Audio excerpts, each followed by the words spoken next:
Welcome to subscribers of target 100 mathematics. हाँ जी, 10th class pre board Rohtak के 1 to 15 questions की प्रैक्टिस आपने कर ली होगी। Now question number 16। Two polygons having same number of sides are similar if their corresponding angles are dash। Statement को समझिए पहले।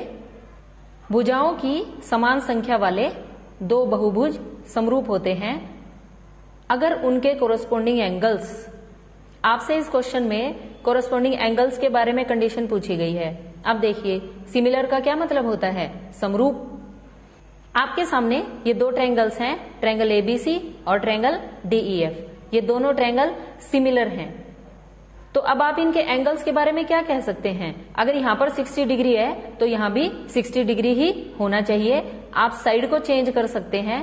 ये साइड अगर 4 सेंटीमीटर है तो ये साइड 8 सेंटीमीटर हो सकती है, लेकिन एंगल अगर ये 60 डिग्री है तो ये एंगल भी क्या होगा? 60 डिग्री। और जितना एंगल C होगा उतना ही एंगल F भी होना चाहिए, जितना एंगल A उतना ही एंगल D भी हो जाएगा। इसलिए कौन सा ऑप्शन करेक्ट होगा? A। Okay, corresponding angles are equal. Now question number 17। Find distance between origin and P 5 - 7। Origin को हम किससे डिनोट करते हैं? O से। और इसके कोऑर्डिनेट क्या होते हैं? 0 0। हमें 0 0 और 5 - 7 के बीच का डिस्टेंस फाइंड करके आना है। ओके, इसके लिए हम डिस्टेंस फॉर्मूला यूज करेंगे। OP = x2 - x1 का whole square plus y2 - y1 का होल स्क्वायर। अब यहां पर आप इन्हें x1 y1 और इन्हें x2 y2 मान सकते हैं। अकॉर्डिंग टू रूल x2 में से आपको x1 घटाना है, यानी 5 में से आप 0 को माइनस करेंगे और होल स्क्वायर लिख देंगे प्लस एज इट इज। अब y2 में से y1 को माइनस करेंगे, यानी -7 में से 0 को। फिर आपको होल स्क्वायर करना है और अंडर रूट। ठीक है, 5 का स्क्वायर 25 -7 का स्क्वायर 49, दोनों को ऐड करने से 74 आ जाएगा और under root as it is, इसलिए ए पार्ट आंसर हो जाएगा। Okay, now question number 18। Find mid point of line joining points 7 6 and -3 -4। इस क्वेश्चन में आपके पास दो पॉइंट गिवन है और हमें उनका मिड पॉइंट फाइंड करना है। ठीक है, तो मिड पॉइंट को क्या बोलते हैं? मध्य बिंदु। और मध्य बिंदु कैसे कैलकुलेट होता है? अगर आप फर्स्ट टर्म में फर्स्ट टर्म को ऐड कर दें और उसे 2 से डिवाइड कर देंगे तो मिड पॉइंट की फर्स्ट टर्म आ जाएगी। सिमिलरली सेकंड टर्म के लिए आपको क्या करना पड़ेगा? सेकंड टर्म में आप सेकंड टर्म ऐड करेंगे और उसे 2 से डिवाइड कर देंगे। ठीक है, तब मिड पॉइंट की सेकंड टर्म आ जाएगी। 7 - 3 / 2, 4/2 को आप कैंसिल कर देंगे, x की वैल्यू 2 आ गई। 6 - 4/2, 2 से 2 कैंसिल हो गया, y की वैल्यू 1 आ गई। यानी कौन सा पार्ट आंसर हो जाएगा? C is the correct answer. Now question number 19। If distance between x - 1 and 3 2 is 5। यहां पर आपको दो पॉइंट्स के बीच का डिस्टेंस गिवन है और x को फाइंड करना है। मान लीजिए ये पॉइंट P है, ये पॉइंट Q है, तो PQ की वैल्यू 5। अब आपको यहां पर डिस्टेंस फॉर्मूला लगाना है। फर्स्ट टर्म में से आप फर्स्ट टर्म को माइनस करेंगे, यानी x - 3 का whole square plus -1 - 2 whole square under root. यही होता है डिस्टेंस का formula. This is equal to 5। अब इस अंडर रूट को यहां से हटाने के लिए हमें दोनों तरफ स्क्वायर करना पड़ेगा, यानी वर्ग। 5 का वर्ग कितना होता है? 25। यहां पर आप a - b का होल स्क्वायर फॉर्मूला लगाएंगे। a - b का होल स्क्वायर क्या होता है? a² + b² - 2ab। Okay, x का स्क्वायर प्लस 3 का स्क्वायर 9 माइनस 2ab मतलब 2 3 = 6 और x एज इट इज। -1 - 2 की वैल्यू -3 होगी और -3 का स्क्वायर +9, 5 का स्क्वायर 25, 9 + 9 18, प्लस का 25 लेफ्ट साइड आकर किसका हो जाएगा? माइनस का। 18 - 25 -7। अब ये यहाँ पर हमारे पास एक इक्वेशन बन गई और हमें ऐसे दो नंबर ढूंढ के लाने हैं जिनकी मल्टीप्लाई -7 आती हो और एड या सब्ट्रैक्ट करने से 6 आता हो। अब मल्टीप्लाई 7 कब होती है? 7 1 = 7। ठीक है, लेकिन हमें इनका एडिशन -6 चाहिए। तो -6 कब आएगा? जब आप बड़े नंबर के आगे माइनस लगाएंगे। यानी हमें कौन कौन से फैक्टर मिल गए? -7x, 1x। ओके, -6x की जगह हमने -7x प्लस x लिख दिया, जो हमें ये फैक्टर मिले थे। इन दोनों में से क्या कॉमन लिखेंगे? x। क्या बचेगा? x बचेगा, -7 एज इट इज, प्लस इन दोनों टर्म्स में से सिर्फ 1 कॉमन आ रहा है, तो x -7 एज इट इज। अब आप x -7 को कॉमन लिखेंगे, क्या बचेगा? x plus 1। ठीक है, either this is equal to 0 और this is equal to 0। -7 right side जाकर प्लस का हो जाएगा और प्लस का 1 राइट साइड जाकर माइनस का हो जाएगा। So D is the correct answer. Okay, now question number 20, tan A is equal to 5/12। आपको cos A की वैल्यू फाइंड करनी है। ये रेशो देखिए, पंडित बद्री प्रसाद हर हर बोले, sine, cosine, tangent, cotangent, secant, cosecant. आपके पास tan A गिवन है और tan क्या होता है? P/B। इट मीन्स P की वैल्यू 5, B की वैल्यू 12। ओके, हमें क्या फाइंड करना है? cos A। cos क्या होता है? B/H। हमारे पास h की वैल्यू नहीं है, इसे हम पाइथागोरस थ्योरम से फाइंड करके आएंगे। पाइथागोरस थ्योरम के अकॉर्डिंग h का square is equal to p square plus b square. p की वैल्यू 5 है और 5 का स्क्वायर 25, b की वैल्यू 12, 12 का स्क्वायर 144। दोनों को जब आप ऐड करेंगे तो 169 आएगा। ये स्क्वायर हटाने के लिए आपको स्क्वायर रूट करना पड़ेगा और 169 का स्क्वायर रूट 13 होता है। अब बताइए cos A क्या होता है? B/H।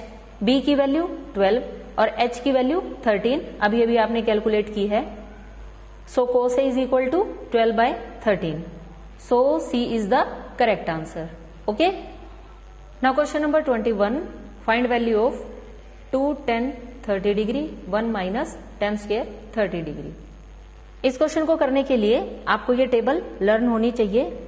ये टेबल कैसे बनती है 10th क्लास की ट्रिग्नोमेट्री वाली वीडियो में हम डिस्कस कर चुके हैं। इस टेबल में से आपको tan 30 की वैल्यू चाहिए। tan 30 1/√3। यहां पर हम इस वैल्यू को यूज करेंगे।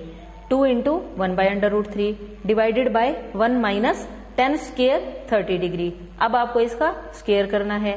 1 का स्क्वायर 1 और √3 का स्क्वायर जब आप करेंगे तो अंडर चला जाएगा, 1/3। न्यूमरेटर में तो 2/√3 लिखा जाएगा और डिनोमिनेटर में 3 एलसीएम आ जाएगा। 3 1 जा 3, 3 माइनस 1 2, 2/3। जब भी डिवाइड के नीचे डिवाइड का साइन होता है तो रेसिप्रोकल हो जाता है। 2/3 का क्या बन जाएगा? 3/2। 2 से 2 कैंसिल हो गया। इस 3 को आप क्या लिख सकते हैं? √3 इंटू √3। क्यों? क्योंकि डिनोमिनेटर में एक √3 इससे कैंसिल हो जाएगा। आपके पास √3 बचा। ओके, लेकिन ऑप्शंस में देखिए आपको √3 गिवन नहीं है। इस टेबल में अब आपको √3 फाइंड करना है। √3 यहां पर है और ये टेंजेंट 60 की वैल्यू है। ठीक है, सो A is the correct answer. Now question number 22, 3 secant square A minus 3 tan square A की वैल्यू फाइंड करनी है आपको। बिल्कुल सिंपल क्वेश्चन है। आप यहां से 3 को कॉमन लिखेंगे और secant square A minus tan square A बचेगा, जिसकी वैल्यू 1 होती है। 3 1 जा 3, सो C is the correct answer. जैसे secant square A minus tan square A 1 होता है, ऐसे ही ये दो आइडेंटिटी और भी हैं। sin square A plus cos square A is equal to 1, cosecant square A minus cotangent square A is equal to 1। जहां भी आपको इन आइडेंटिटीज की जरूरत होगी आप वहां इन्हें यूज कर सकते हैं। Okay, now question number 23, in triangle ABC angle ABC is equal to 90 degree. It means B point पर 90 डिग्री बना हुआ है। AB 24 centimetre and BC 7 centimetre. आपको साइन A फाइंड करना है। साइन क्या होता है? P/H। यहां पर A एंगल की बात चल रही है तो एंगल के सामने वाली साइड को परपेंडिकुलर बोला जाता है। ओके, यानी P कौन सी साइड है? BC। और H तो ये होता ही है, यानी AC। बेस क्या हो जाएगा? AB। तो साइन A क्या बन जाएगा? BC/AC। अब हमें AC को पाइथागोरस थ्योरम से फाइंड करना है। According to Pythagoras theorem H square is equal to B square plus P square. B की वैल्यू 24, P की वैल्यू 7, स्क्वायर करके जब आप ऐड करेंगे तो 625 आएगा, और ये स्क्वायर हटाने के लिए आपको स्क्वायर रूट करना पड़ेगा। 625 का स्क्वायर रूट 25 हो जाएगा। अब साइन ए क्या था, BC अपॉन AC, और AC की वैल्यू 25 आ गई। It means D is the correct answer. देखिए कितना सिंपल क्वेश्चन है। आपको ये बताना है साइन ए और कोस ए एंगल की किस वैल्यू के लिए इक्वल होते हैं। इस टेबल में देखिए ध्यान से, साइन और कोस की वैल्यू कहां पर इक्वल आ रही है, ये देखिए यहां, यानी 45 डिग्री पर साइन और कोस की वैल्यूज इक्वल होती हैं। So B is the correct answer. Now question number 25, distance between two parallel tangents of a circle of radius 4 centimetre is. इन चारों में से करेक्ट ऑप्शन बताना है आपको। ओके, इसका मतलब है एक 4 सेंटीमीटर त्रिज्या वाले वृत्त की दो समांतर स्पर्श रेखाओं के बीच की दूरी कितनी है।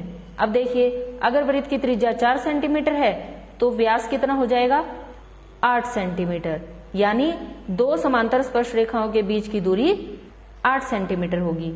ओके, क्वेश्चन नंबर 26 देखिए, इस डायग्राम में आपको ये एंगल 25 डिग्री गिवन है और इस एंगल की वैल्यू फाइंड करनी है। अगर आप सेंटर को टेंजेंट लाइन के टच पॉइंट से मिला देंगे तो यहां हमेशा 90 डिग्री का एंगल बनता है। सिमिलरली ये भी 90 डिग्री। ओके, ये 25 डिग्री गिवन है और 4 एंगल्स का सम कितना होता है, 360। अगर आप 360 में से इन तीनों एंगल्स को घटा देंगे तो आपके पास ये एंगल आ जाएगा। 90 प्लस 90 180, 180 प्लस 25 205, और जैसे ही आप 360 में से 205 को माइनस करेंगे तो 155 डिग्री आ जाएगा। It means A is the correct answer. Now question number 27, the length of tangents drawn from an external point two the circle. किसी पॉइंट से जब आप सर्कल के ऊपर टेंजेंट लाइंस ड्रॉ करते हैं तो इनकी लेंथ के बारे में पूछा गया है। ये लेंथ हमेशा इक्वल होती है। Okay, PR is equal to PS। Option में देखिए, are equal, are not equal, sometimes are equal, कभी कभी इक्वल होती है। नहीं, ऐसा नहीं होता, हमेशा इक्वल होती हैं। So A is the correct answer. Now question number 28, number of tangents drawn at a point on the circle is. इस क्वेश्चन में आपको ये बताना है कि सर्कल के किसी पॉइंट से आप कितने टेंजेंट्स ड्रॉ कर सकते हो। अब देखिए, ये एक पॉइंट है, इस पॉइंट से आप सिर्फ एक ही टेंजेंट ड्रॉ कर सकते हैं। सो A is the correct answer. Now question number 29, the length of tangent drawn from a point at a distance of। ये डिस्टेंस पॉइंट का है 10 centimetre, from centre of a circle is 8 centimetre. ये जो 8 centimetre है ये tangent की length है। Okay, किसी पॉइंट से सर्कल की टेंजेंट लाइन ड्रॉ की गई है, उसकी लेंथ 8 सेंटीमीटर है और पॉइंट का डिस्टेंस 10 सेंटीमीटर है। आपको रेडियस फाइंड करनी है। वेरी सिंपल, ये एंगल 90 डिग्री होता है। 90 के सामने सबसे बड़ी साइड होती है, यानी OM का square is equal to OP का स्क्वायर प्लस PM का स्क्वायर बाय पाइथागोरस थ्योरम। यहाँ हमें OM की वैल्यू 10 पता है, PM की वैल्यू 8 पता है। 10 का स्क्वायर 100, 8 का स्क्वायर 64, प्लस के नंबर लेफ्ट साइड आकर किसके हो जाएंगे, माइनस के। 100 माइनस 64 36, और ये स्क्वायर हटाने के लिए आप क्या लेंगे, स्क्वायर रूट। 36 का स्क्वायर रूट 6। सो सर्कल की रेडियस कितनी आ गई, 6 centimetre. C is the correct answer. Now last question, if sum of areas of two circles with radii R1 and R2 is equal to area of circle of radius R, then इनमें से आपको correct option बताना है। बहुत simple question है। इसमें उसने सिर्फ इतना कहा है कि अगर एक सर्कल की रेडियस R1 हो, दूसरे सर्कल की रेडियस R2 हो, और अगर आप उनके एरियाज को ऐड कर दें तो उनका एरिया थर्ड सर्कल के इक्वल आता है जिसकी रेडियस R है। अब यहाँ आपको सिर्फ सर्कल के एरिया का रूल पता होना चाहिए, जो क्या होता है, पाई R स्क्वायर। क्योंकि रेडियस R1 है, सो रूल क्या बन जाएगा, pi R1 square plus pi R2 square is equal to pi R square. यहां से आप पाई को कॉमन लेंगे और दोनों साइड से पाई कैंसिल हो जाएगा। R1 square plus R2 square is equal to R square. So B is the correct answer. Okay, उम्मीद है कि आपको ये सारे क्वेश्चंस अच्छे से समझ में आ गए होंगे। इन्हीं क्वेश्चंस की आपको बहुत ज्यादा प्रैक्टिस करनी है।